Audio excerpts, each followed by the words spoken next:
Good day, friends. My name is H.B. Charles Jr., pastor of Shiloh Church in Jacksonville, Florida, author of the book On Preaching, host of the On Preaching podcast, and I also host the Cutting It Straight Expository Preaching Conference.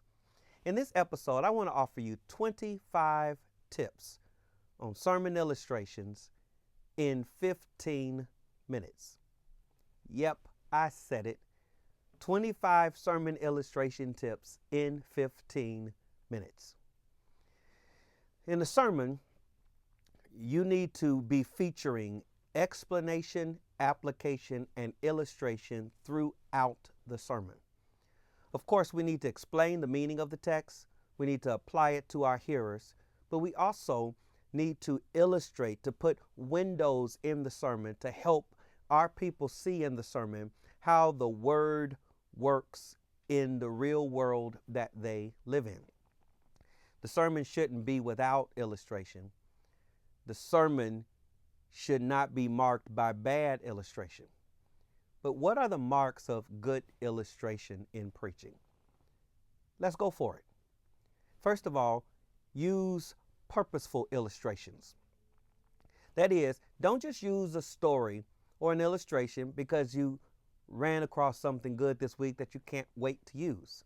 Make sure that your illustration serves the purpose, the point of the message. Use purposeful illustrations. That means you need to be able to answer this question: why am I using this illustration in this sermon? Secondly, use strategic illustrations. And by this, I mean something a little different. Purposeful illustration means you need to be clear about why you're using it in the sermon. Strategic illustrations means that you need to be intentional about where you put that illustration in the sermon. You can make or break a sermon and an illustration by putting that illustration in the wrong place in the sermon. Where should that sermon illustration go over the course of the message? Be strategic about where in the message you put illustrations. Number 3, use personal illustrations. No, don't go overboard. Every story should not be about you. It is not a good thing when in the sermon you learn more about the preacher than you do about Jesus.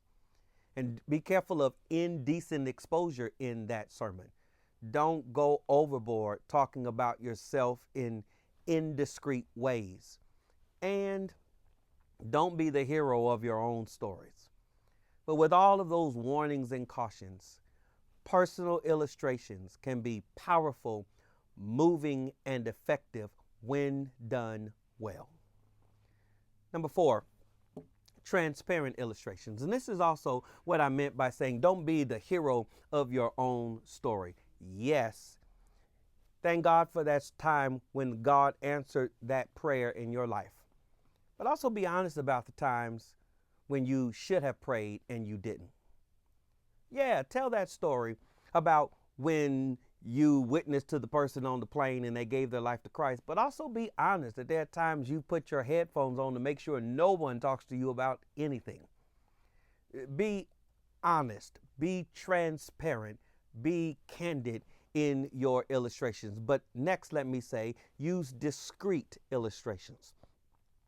While you want to be vulnerable in the pulpit, if you're not discreet in the details of stories or the stories that you tell, when people are feeling sorry for you or concerned about you, rather than getting the point that you're trying to make in the sermon, you have missed the point. If you're going to tell a story personally about some struggle, there needs to be some distance between that struggle and that sermon to show that you have overcome or at least have made progress. Be discreet in how you use illustrations. Use historical illustrations.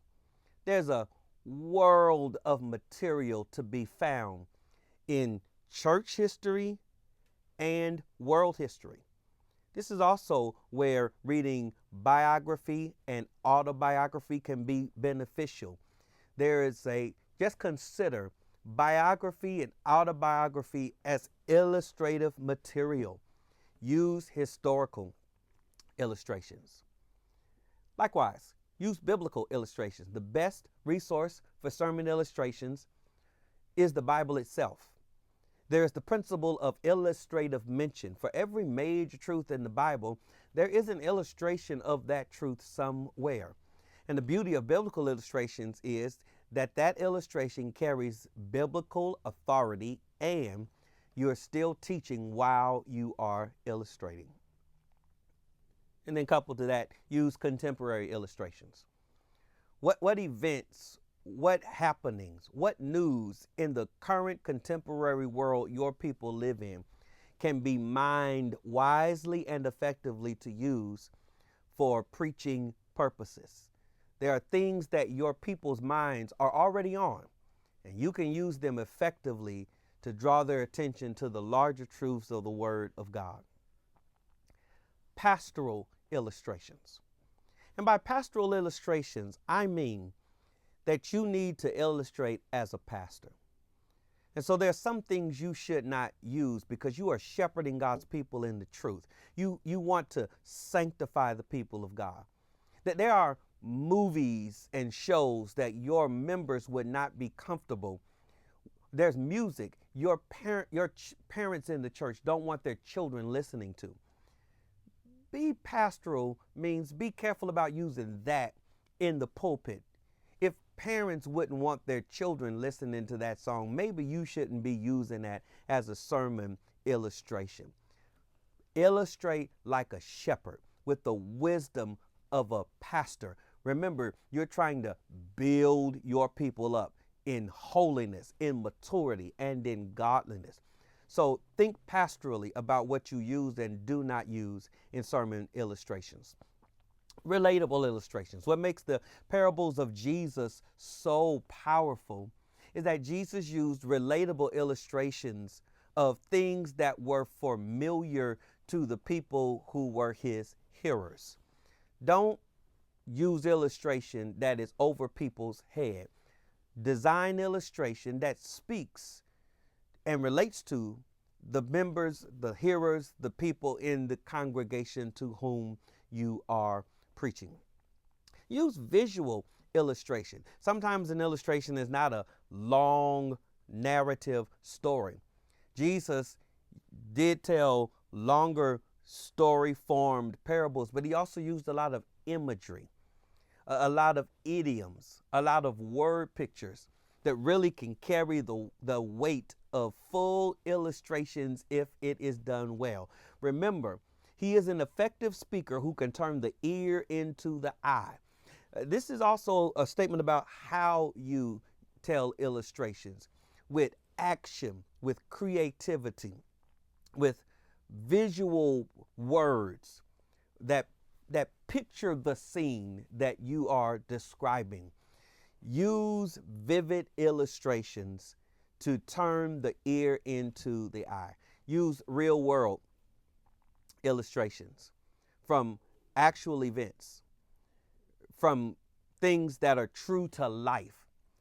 Be careful of mystical,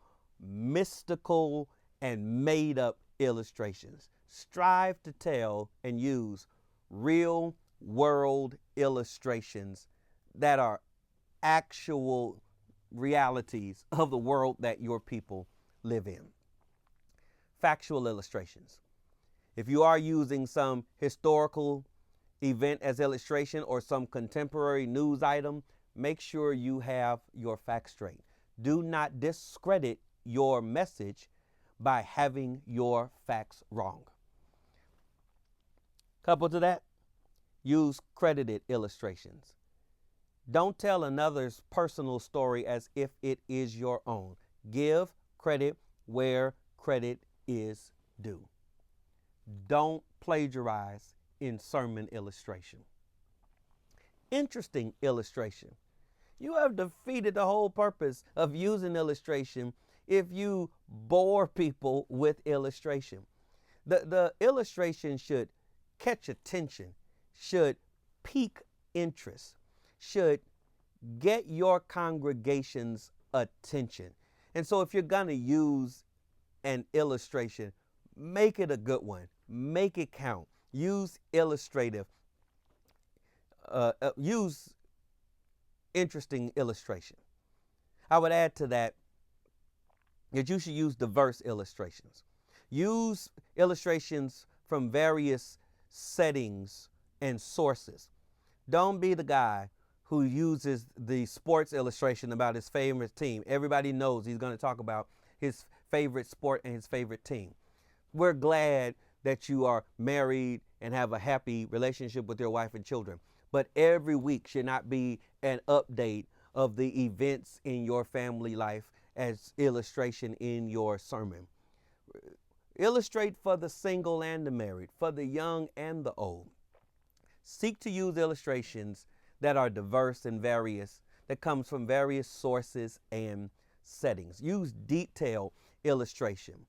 The more specific you are with facts, with the pictures that you use in your illustrations, nothing becomes dynamic until it becomes specific.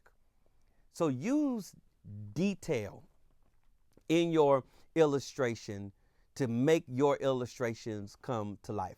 Use brief illustrations. Be careful. We have a certain limited amount of time to preach. Your illustrations should not take up the bulk of your sermon.